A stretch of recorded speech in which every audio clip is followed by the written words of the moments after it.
Yes boys, so today is day number 1 of the cut, and if you watched last video you would have seen what we was doing to actually put on size. Now it's time to get shredded and get lean for summer because the sun's finally out, so we don't want to be fat walking around on a beach on holiday. We want to be taking our top off with a six-pack. So that's what we're doing. We're going to get lean. We've got, how long have we got? We've got about somewhere between 16 and 18 weeks to get lean before we go on holiday. So I'm not doing a bodybuilding prep. I'm not doing a show or anything like that. I'm just getting shredded because I want to look fucking sick on holiday. So this is what we're doing to get lean. Let's go. I do intermittent fasting every single day. And if you don't know what that means, it basically means you have a period of fasting where you don't eat food. So I do a 16-hour fast and an 8-hour eating period. So for me, this runs from 8 p.m. till 12 p.m. So 8 p.m. at night, you don't eat until you wake up in the morning, and then dinner time at 12 p.m. you eat food. So you're not eating for 16 hours, and then you eat from 12 p.m. till 8 p.m. Pretty simple. But the first thing I do every single morning is some coffee, because I'm a caffeine addict, for one. And for two, it just wakes me up and makes me feel a bit more alive. However, as the great Dr. Huberman would say, you're not supposed to have coffee until 90 minutes after you wake up. So the time is currently, fuck knows, because, what time does it say?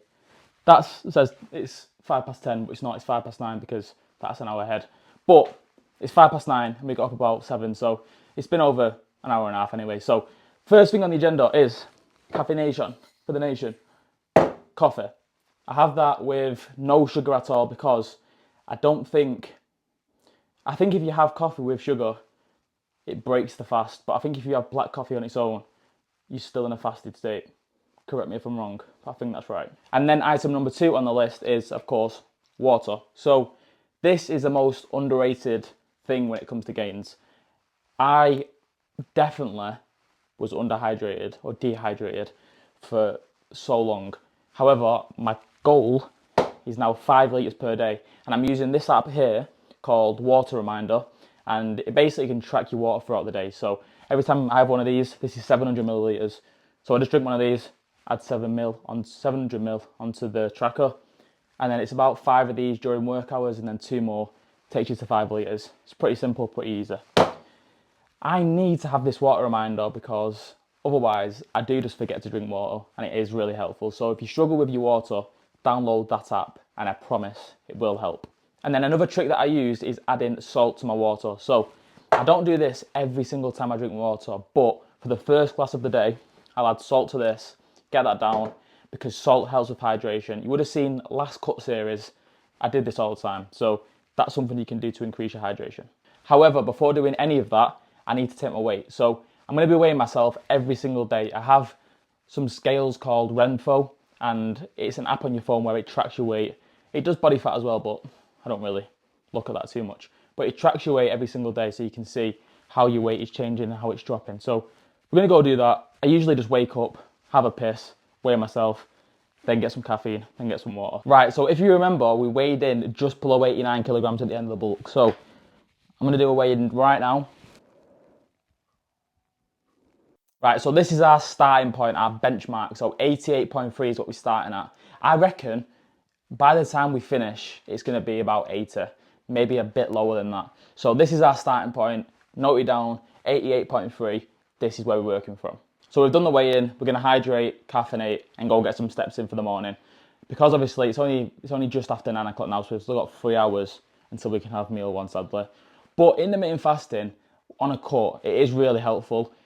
The first few weeks you might sort of struggle to get to dinner time without eating any breakfast, but once you get to that point, it is really helpful because then you've only got to fit in sort of, say if you want 2,000 calories, rather than fitting them in from wake up till bedtime, you've only got to fit them in from midday till bedtime.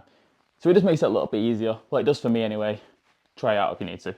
Yeah, so one of the things I'm doing this cut, as well as doing cardio, is hitting my step goal every single day. So we're starting off on 10,000 steps. People, if you've got sort of like a labour intensive job, I don't by the way, but if you do, 10,000 will be pretty easy, so you might want to just bump it up a tiny bit. However, for me, I work in an office-based job, so I get 0 steps in, literally 0 throughout the day, so 10,000 steps is a really good goal for me. However, on top of that, we're not just doing steps, we're also doing cardio. So 10,000 steps a day, and then cardio, we're doing 3 sessions on Stairmaster, 3 sessions on incline walk. Also, I know I've got a bad trim. I'm getting a trim tomorrow, just leave me alone. But 3 sessions on Stairmaster, 3 sessions on incline walk, and that's what we're doing for cardio. You literally don't need to go on runs. You don't need to do some high intensity workout. All you need to do is walk. Like, honestly, it's so simple. Just walk, that's it. So we're gonna do this now, get home, get some food, and then get to the gym. I've just ruined my favourite pair of Gymshark shorts. So I was on a walk and I thought, let me just climb under this gate. However, there is a sign that clearly says, fucking don't climb. So I thought, I'm not gonna get over it, so I'll try to go under there. I didn't think they'd put that paint under there, and I've now fucked myself up. Right, so we have actually started the day off with a little bit of a stinker. So if you watched my last bulking video, you would have seen that I've been having 8 eggs, 8 pieces of bacon, which is fucking the best bulking meal you can get. But obviously now we're cutting, we have to dial that down a little bit. So my plan was to have 4 eggs and 6 pieces of bacon. We got the 6 pieces of bacon right there, but only 1 egg, which is a bit shit. Very shit, but I just couldn't be arsed going to the shop. I'm starving. I just want to eat some food, and this is what we're working with. So we've got 1 egg, 6 pieces of bacon, and 1 piece of toast. Calories and macros will be over there. Pretty light meal to start off, pre-gym. Let's get to it. So I'm going to run you through every single supplement that I'm taking at the moment. If you watch my other videos, you'll already know, but just as a quick recap, 2 multivitamins. We've got vitamin D3. As you know, minus today in the UK. We usually don't get a lot of sun. Omega-3, which helps with sort of like bones, joints, all that stuff. Ashwagandha is a game changer. Helps with recovery, and it also has a weird side effect of making you feel nothing. A bit weird, but yes. It's just fell on the floor as well. Shit. Last one is zinc. They're all falling on the floor now because I've poorly balanced them on here. Last one is zinc and magnesium. Now this helps with recovery, fatigue, and overall tiredness. Game changer again. So I just thought I'd share my new invention. So obviously pre-workout, putting it in that bottle through that lid would be difficult. I don't want to put it in here because I want some water, obviously. And this is a bit bigger. So we're going to funnel the pre through there into there.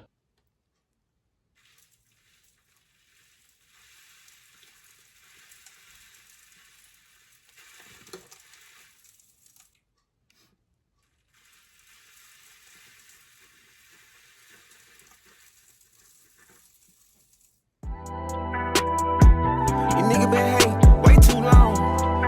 Yeah, too long. About that, yeah. That's a good one. Yeah, I went to AP, spent 200K. They told me that frost, rainbow face. They hope I fall off, ain't no way. I might be alright, but it ain't okay. Niggas got left, niggas went right, I went left and stay left, and ain't nothing the same. They run their lips, I put my purple and stepping my foot in the pedal of rain. Spinning shit like I'm ahead of the game. You say they gon' drop and it better be flame. Lil' mommy gon' top, she gon' suck till I'm drained. My top 5 topper in love with her brain. Her cause to see, Hamptons and making those grease, man, they love me in Spain. Her kicking P, land on the jet with a bitch with a big body frame. Just like a biker, rocket black. Margiela loaf was the one with the lace. Put up the title. Right boys, I may have forgot to record post-workout, but meal number 2 and 3 are pretty much identical. What we've done, we've cooked 400 grams of steak mince and 600 grams of chicken. So that makes 4 meals. So we half the mince, half the chicken. So we've got 1 portion, 300 grams of chicken, second portion, 300 grams of chicken, 1 portion, 200 grams of mince, 2 portions, 200 grams of mince. So that's going to do me for meal 2 and meal 3 today, and also meal 2 and meal 3 tomorrow. Simple as that. Macros, I'm just thinking off the top of my head. In 1 serving of the steak mince, it's 45 grams of protein. In 1 serving of the chicken, it's 70 grams of protein. So that takes them 2 meals to 110 grams. In terms of what you have in them meals with, I usually have packet rice. Packet rice, it takes 2 minutes to cook. It's the easiest thing in the world. You can have sweet potatoes. I don't usually tend to go for pasta because it sort of just sits heavy on me. But rice, potatoes, sweet potatoes, there you go, Stu. I'm going to get these there and show you actually before we go. Meal 1, 2, 3, 4. Simple as that, boys. So yeah, that's the video done. If you enjoyed it, peace, love. Always, boys, like, comment, subscribe. It does help me out a lot. Appreciate you, and I'll see you lot next freaking week.